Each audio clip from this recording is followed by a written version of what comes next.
It says you are live.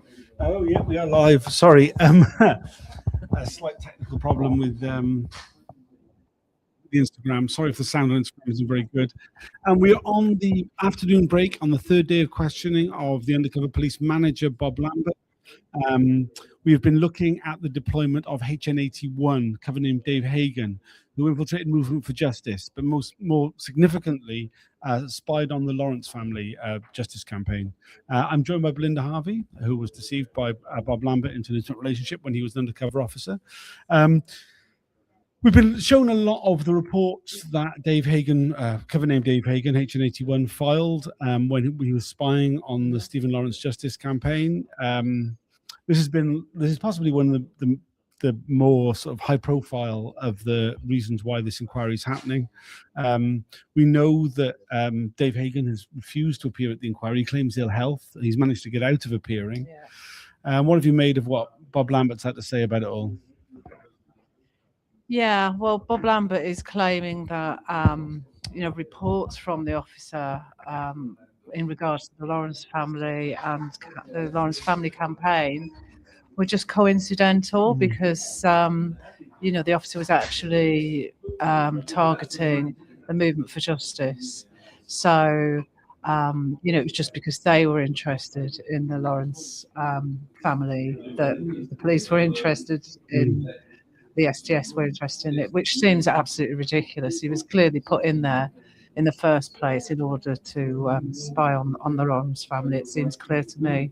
Yeah, I mean, I think like when you look at the content of those reports, you just see, huge amounts of detail about the Lawrence family, about the views of Neville Lawrence, particularly that information about how the marriage of Neville and Doreen Lawrence had broken down, how they were secretly separated, only pretending to stay together for the good of the campaign. Lots of tittle-tattle sort of information, really, which clearly had no policing value. I mean, repeatedly, David Barr was going through the content of these reports and going, "There's nothing unlawful in there, is there?" Yeah. And Lambert he kept saying, "Oh no, it wasn't a spy in the Lawrence camp. The fact that we had an undercover officer inside the Lawrence family support campaign wasn't a sign that we had a spy in the camp yet." I mean, obviously they did, Yeah, clearly they did, and he was put there intentionally. So there's no denying that, really. Yeah, I mean, repeatedly, I mean, apart from the stuff about the marriage, which Lambert was just like, well, I can't really, he couldn't figure out a way to defend that, essentially. No, I mean, it's just so inappropriate to be putting in official police reports, this kind of information, and it's really quite disturbing. What was particularly notable, of course, was that this was all in the lead up to the Stephen Lawrence inquiry, which, I mean, anybody would have known that the day that the five accused, the five who were accused of the murder of Stephen Lawrence and the attack on Dwayne Brooks appeared at the inquiry, it was going to be a flashpoint. Yeah, I mean, and apparently that's the main bit of evidence that the officer got, that this was going to be the flashpoint, and as Bob quite rightly said, that it didn't need a genius or an undercover cop to work that one out. No, but what's notable is the information that he does have, which, like 3 days before the event, that Movement for Justice is going to push for some sort of thing to happen, is not passed on to the police who are doing the policing of the inquiry.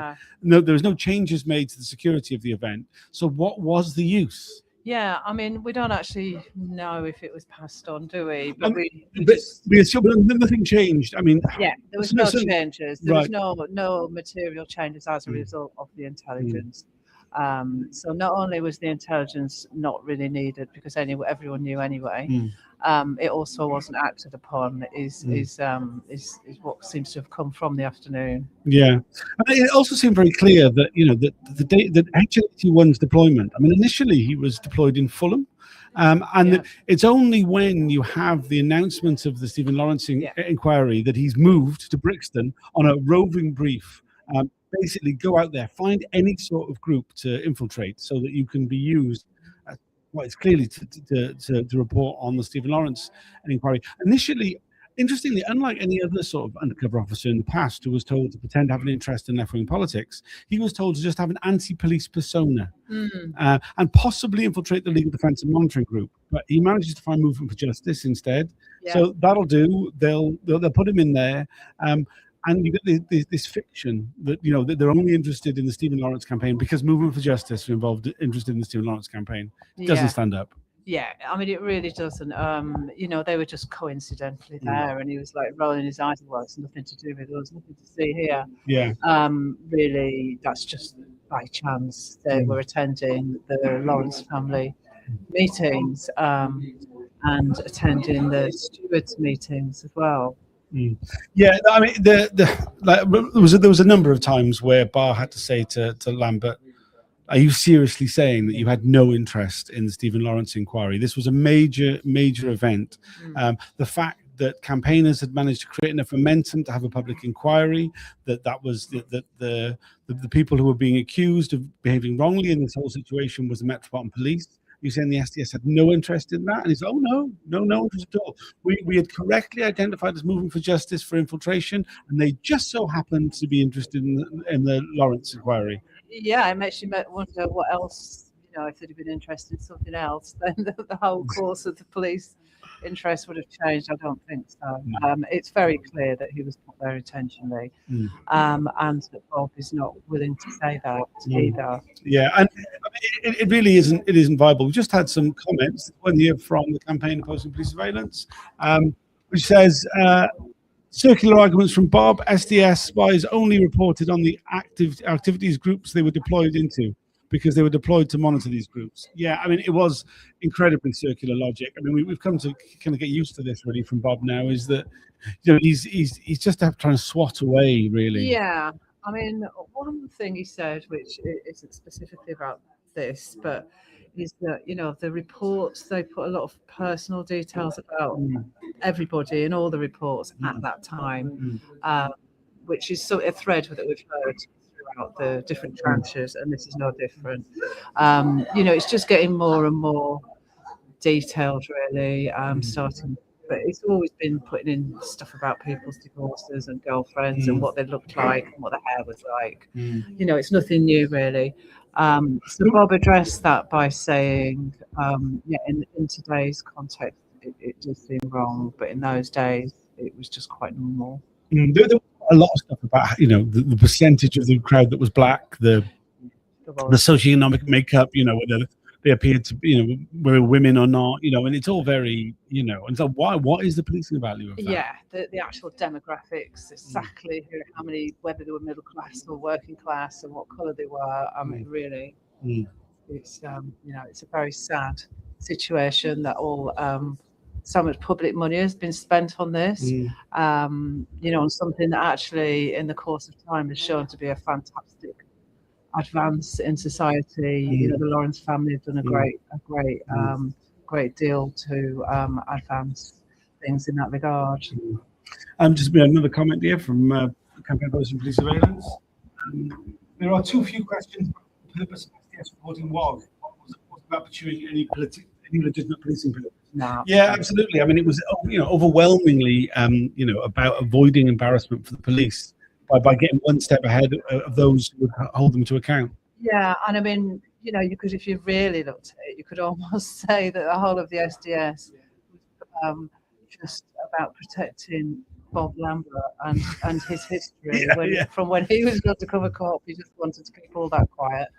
And so everything sort of develops on from that, really.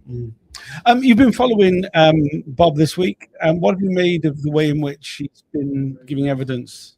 I mean, he started off word salading a lot. I mean, I kind of feel like today he's starting to get trapped a bit by Barr. Yeah, and I think earlier on in the day, a meeting actually asked him if he could start telling the truth about something earlier in the day. And I must say, I think there's been a slight change since Meeting said that to him. He seems to be, he hasn't said I can't recall as many times, put it that way.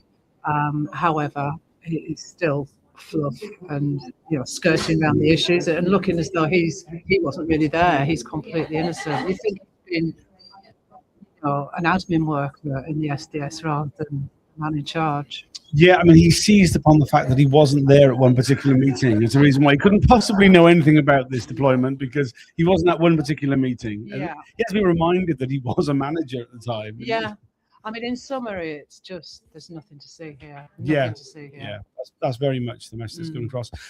It's only a short break. I think we'll be going back in fairly soon. Anything else you'd like to add? No. Right, thanks for joining us. We'll do another one of these at the end of the day. I'll try and get a few people in on as a panel at the end. We can react to everything we've heard today from Bob. He will be back again tomorrow, so there's plenty more to come. Thanks for joining us, and see you all again soon. Bye for now.